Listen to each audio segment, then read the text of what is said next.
नमस्कार, मैं हूं आपके साथ रोहित और आप देख रहे हैं एनएफ न्यूज। जिस देश में 15 करोड़ से ज्यादा मुसलमान हों, 1.5 करोड़ से भी कम हिंदू हों, उस देश में हिंदुओं की हालत क्या हो सकती है, इसकी कल्पना मात्र से ही दिल दहल जाएगा। और अगर फिर भी आपको यकीन है कि ऐसे माहौल में हिंदू सुरक्षित होगा, तो ये आपकी सबसे बड़ी गलतफहमी है, क्योंकि जहां हिंदुओं की आबादी कम है, वहां के हालात भयावह हैं। और अगर आपको सबूत चाहिए तो देखिए फिर बांग्लादेश के हालात, जहां पर हिंदुओं का क्या हाल किया गया है, पूरी दुनिया देख रही है।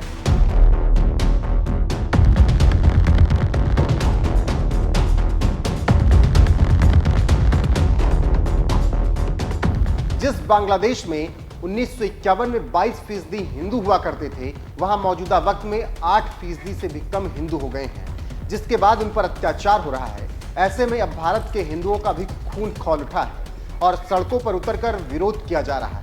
बताएंगे आगे आपको कि कैसे बीजेपी की तेज तर्रार नेता और सांसद बांसुरी स्वराज और नुपुर शर्मा मैदान में उतरकर हिंदुओं के लिए आवाज उठा रही हैं। लेकिन उससे पहले बांग्लादेश के हालात को समझना बेहद जरूरी है। शेख हसीना से कट्टरपंथियों ने बांग्लादेश को पहले छीन लिया, उसके बाद वहां के हालात बद से बदतर होते चले गए। हिंदू बहन बेटियों से दरिंदगी की गई, मंदिर तोड़े गए। हालात ये हो गए कि बांग्लादेश से हिंदू भागने के लिए तैयार बैठे थे। लेकिन ऐसी नौबत आई क्यों, ये जानना है तो बांग्लादेश में कम होते हिंदुओं की जनसंख्या देखना बेहद जरूरी है। 1951 में 76.9% मुस्लिम थे, 22% हिंदू। 1961 में 80.4% मुस्लिम, 18.5% हिंदू हो गए। 1974 में 85.4% मुस्लिम हो गए और हिंदू 13.5%। 1981 में मुस्लिम बढ़कर 86.7% हो गए और हिंदू कम होकर 12.1% पर आ गए। 1991 में 88.3% मुस्लिम थे, 10.5% हिंदू। 2001 में आंकड़ा फिर बदला और मुस्लिम बढ़कर 89.7% हो गए और हिंदू कम होकर 9.2% रह गए। 2011 में 90.3% मुस्लिम हो गए और 8.5% हिंदू बचे। 2022 में 91.4% मुस्लिम बांग्लादेश में हो गए और हिंदुओं की आबादी 7.9% पर आकर टिक गई। यानी साल दर साल बांग्लादेश में हिंदू कम होते गए, मुस्लिम लगातार बढ़ते गए, जिसके बाद वहां उनका रहना दूभर हो गया। ऐसे में अब हिंदुओं पर हो रहे अत्याचार पर बांसुरी स्वराज और नुपुर शर्मा का बयान आया है। दोनों ने डंके की चोट पर कहा है कि हिंदुओं के साथ जो हो रहा है उस पर बोलना बेहद जरूरी है, उन पर अत्याचार बंद होना चाहिए। Hindu lives matter and we need to stop Hindu genocide. जो भी कर रहे हैं उन्हें रुकना होगा। Hindu lives matter.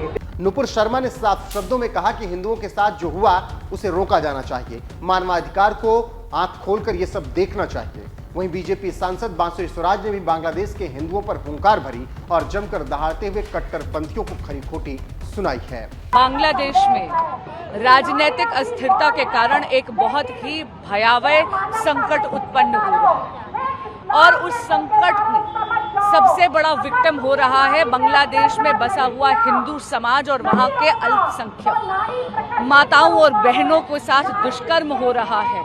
हमारे हिंदू भाइयों को और अल्पसंख्यकों के साथ दुराचार हो रहा है।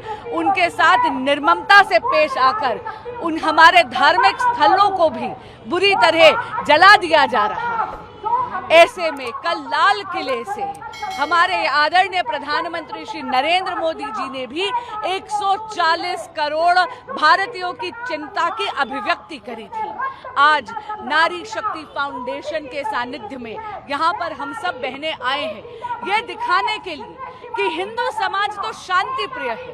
हिंदू समाज, खास करके बांग्लादेशी हिंदू समाज तो वो है जिसने बांग्लादेश की प्रगति की गाथा में अपना पूरा योगदान करा है। जब वहां पर बाढ़ का संकट आया था तो इस्कॉन टेम्पल ने भंडारा लगाया था, यहाँ तक कि हमारे मंदिरों ने जो देवताओं के लिए चढ़ावा आता है वो जन कल्याण में लगाया था। हिंदू समाज वहां पर 8% है।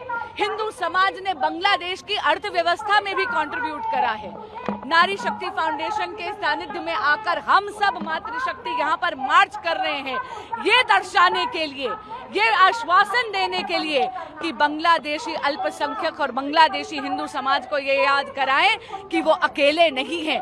भारत की मातृशक्ति आपके साथ खड़ी है और भारत एक बहुत ही जिम्मेदाराना पड़ोसी मुल्क होने के नाते आपका शुभ चिंतक है, आपके साथ खड़ा। फिलहाल बांग्लादेश के मुद्दे पर जिस तरह से बांसुरी स्वराज नुपुर शर्मा ने बोलते हुए हिंदुओं के लिए आवाज उठाई और रैली निकाली, उस पर आपकी राय क्या है कमेंट करके हमें जरूर बताइएगा।